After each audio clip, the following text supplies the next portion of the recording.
What is good, NIO family? It's Rey-Jay back with another video. And in this one, I'm going to break down what's going on with NIO stock, what you should be watching for going forward. I'm going to talk about what's going on with the overall market, how this may affect NIO, and some very important technical details about NIO, Tesla, SPY, and the QQQ. Before I begin digging down about all this information, before I get into any more details though, let me just mention a couple of things. Firstly, I am not a financial planner. Take none of this as financial advice.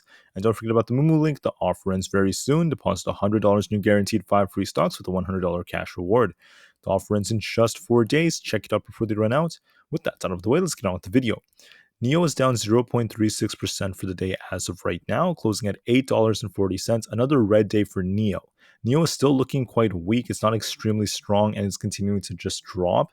But right now, it's trying to base around the very low 8 level. Now, I don't think that's a guarantee that NIO is going to continue to hold these levels, though.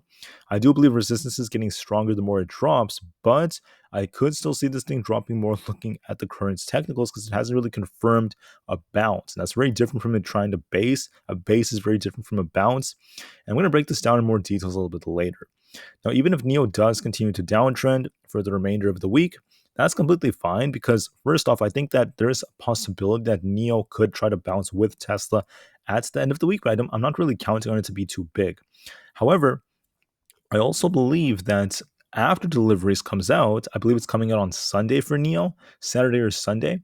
When this data comes out for NIO's deliveries for the month of June, this thing can make a very big move. It's going to make a big reaction, in my opinion. It's likely going to see either more downside or a very big move to the upside, and the odds are favoring a move to the upside, in my opinion. So I'm totally fine with NIO slowing down. I think it has a lot of potential as we approach the next couple of trading days.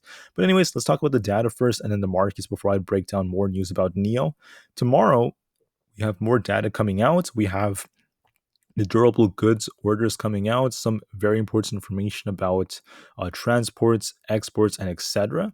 We have consumer confidence reports coming out, new home sales, just a bunch of data for the first 30 minutes. So after the first 30 minutes, after the market opens, so at 10 a.m., expect some moves. Maybe the market may react to home sales data, consumer confidence. I'm not too sure about exactly which way it's going to cause the market to move. And then at about 10:30 a.m. The same thing is going to happen in the Eastern time. We have more data coming out from the manufacturing index and things like that, but nothing too major, right? This is not like super significant.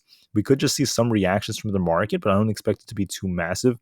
But then for Wednesday, when the market opens, we have Jerome Powell giving another speech. So be very careful for Wednesday.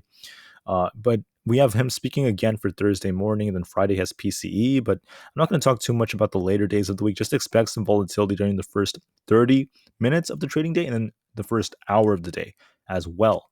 So watch those marks. Also, guys, I want to add that we have Manchester United, Jeffries, and a couple of others reporting earnings for Tuesday. For Wednesday, we have Micron, General Mills, and a couple of others, BlackBerry as well. For Thursday, we have Nike, Rite Aid, and just a couple of others. And then for Friday, we just have like some other company, which is not too significant. So these are the earnings coming out for the week. Nike is going to be the biggest one for Thursday. And as far as NIO goes, the price-price ratio is dropping, which shows that NIO is losing some strength. And on top of that, Barclays is giving NIO an equal weight rating. So it's expected to be equally rated with the market. It's not really doing anything too massive in the eyes of many of these investors and analysts. And to add on to this, NIO tends to be green about 55% of the time on Tuesdays. Also, on the fourth hour of the trading day, NIO tends to make more and more volatility, better moves during that time. But June in itself tends to be not this best of months for NIO. It's only green 47% of the time compared to 50% of the time in July. We also saw an increase in the short interest. We saw another about 9.44 million NIO shares shorted. Nothing too significant, but it's worth noting. And finally, NIO put on their Twitter page the NIO EL6, which is very important for them because it's going to be a big SUV that's going to work very well in Europe potentially. And it's going to help expand the amount of viewers and buyers as NIO is entering more markets. I think this is once again a very nice car and very amazing SUV. It has a very good design and etc. You can see it just right over here with very sleek looking headlights, and it looks very awesome in my eyes. I can't wait to see what this holds for NIO's future. From a technical lens, I forgot to mention this, volume is only 33 million, so it's only half of what the average volume is. So it's getting low volume, and on top of that, the short volume is going up a little bit more, which tends to be a bearish signal. Last but not least, there's talk about China's $72 billion EV tax breaks. Could they help NIO recover? There's a possibility, but we'll have to wait and see how their deliveries change going into the month of July, even during parts of like June. So it's going to be very interesting. But until then, we will just talk about the chart and what it's currently telling us. All right, so I'm going to close a couple of these. So for NIO, okay, this is still looking a little bit more bearish, but it is trying to curl a little bit on the MACD. I think NIO is going to try to base around here, so it's not going to drop like another 10% in a day, 15%, 7%. It's going to be more flat. It's going to try to base around the very low eights, but I think eventually it's still going to downtrend. It's going to eventually likely make its way down to where this gap is around like 7.8. And I still think there's downside coming. It's not looking like it fully got this bounce, but it is trying to base around the very low eights. So I'm going to potentially see this thing try to hold these levels, the low eights temporarily, maybe trade sideways, but then continue to downtrend. That's what I'm seeing for it. And later during the week, I think let me first mention that Tesla is also following the trend with the NIO selling off. But later during the week, Tesla is going to likely try to bounce. I would say by Thursday or Friday, specifically Friday. That's what typically happens before deliveries, and NIO may follow on that trend. So NIO might be able to get a bounce by Friday. Even if it doesn't, that's completely fine with me. I don't expect it to be as big as Tesla's, but even if NIO comes down to like 7.8 or so into the sevens, high sevens, because we're only like 40 cents away, we're not super far from that. But even if it does drop, that's completely fine because going into like next week after deliveries come out, NIO could bounce big time if they beat expectations, if they meet on what the expectation was that they set for themselves. If they give us over 10,000 deliveries, that could be bullish for the stock. And this thing could come down right approaching deliveries, but then get a very, very nice bounce. So we're going to be watching that very carefully. As for SPY, this is continuing to look bearish on the 4-hour time frame. We're going to be watching 430 to 429 as support. If it breaks below 429 to 430, that entire zone, this thing could start tanking a lot more into the mid 420s, 425 to 426. And if that fails us, there's the gap all the way down to 422. So yeah, this thing does have potential to drop more. It's going to be very pivotal based off what Powell says. It's going to be pivotal because of what happens. Powell could be a lot more hawkish. That we're going to just be watching that specifically. And other than that, I mean, this trend still looks bearish. We're going to be watching how it reacts to 430 to 430. 429 to 430, sorry guys, around there. And if it does try to bounce, we have resistance around like the 432, 433, 434.04, I believe, those entire zones. We're going to be watching them. If it gets above 435, watch 436 as that resistance, which is where the gap fill could be. But I'm seeing either a small bounce tomorrow followed by more downside. That's what I'm predicting for SPY. And just very sideways price action until Powell comes on. Tesla's looking not the best. It's sold off pretty hard at the end of the day, and we have this potential head and shoulders formation. If it breaks below 240 as soon as tomorrow, or etc., we have the potential to come all the way down to 235 or lower than that. If it breaks below this support right over here around this 230 to 232 area, so like right about here, I see this thing coming all the way down to 222. That could be the bottom for Tesla because I don't expect it to drop much lower than that.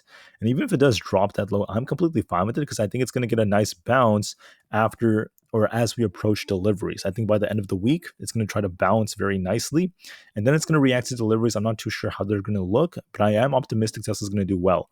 Now, that's what Tesla's telling me. I'm seeing more potential downside, still looking more bearish, but we're just going to wait and see what happens at the end of the week because I think it could bounce. And then for the QQQ, I think it's going to follow on that trend with Tesla. It may continue to sink. If it breaks below 357.5, watch 355, which is where we have an unfilled gap. And if that fails us, 350 could come pretty quickly. Now, if it bounces from here, we're going to be watching resistance at 358, 360, and 361.75. I'm still in the middle on the QQQ, but it is looking a little bit more bearish on the 4-hour time frame. So I'm leaning a little bit more bearish, but I am like still kind of in the middle for now because it is dropping pretty hard in a short period of time. It's down another 1.34%. So generally it tries to bounce a little bit. It may try to bounce a little bit first tomorrow and try to retest like 358 to 358.5 before it continues to sink lower. I'm anticipating some sideways price action, and then we're going to get a big reaction to Powell on Wednesday. But that's what I'm seeing for the triple Q. So with that said, I mean, I could see NIO try to bounce a little bit tomorrow, maybe retest 8.68, maybe 8.5 to 8.6 around there first, and then possibly 8.68. But then I would be anticipating some more downside afterwards. It just to trade sideways. It is going to try to base around the support in the very low eights, but I also believe that eventually it's going to continue to sink down and retest $8 and potentially break below it. So if it breaks below $8, you're going to likely see a gap fill all the way down to about 7.8. I think it's going to likely do that before like Wednesday or Thursday, and then I think it's going to try to bounce by Friday. And then I also believe that it's going to get a very big reaction next week. So yes, it could drop more. I'm completely fine with that. That's a buying opportunity in my eyes. And I believe the odds favor. So I'm not guaranteeing anything, but I'm just saying the odds favor a decent delivery report. I think NIO is going to come close, if not beating expectations. And I think that the stock price could bounce very nicely by next week and start pumping hard. I'm hoping for that. I really hope that happens. And I'm just going to remain patient as we approach the big day. So, with that said, thank you for listening.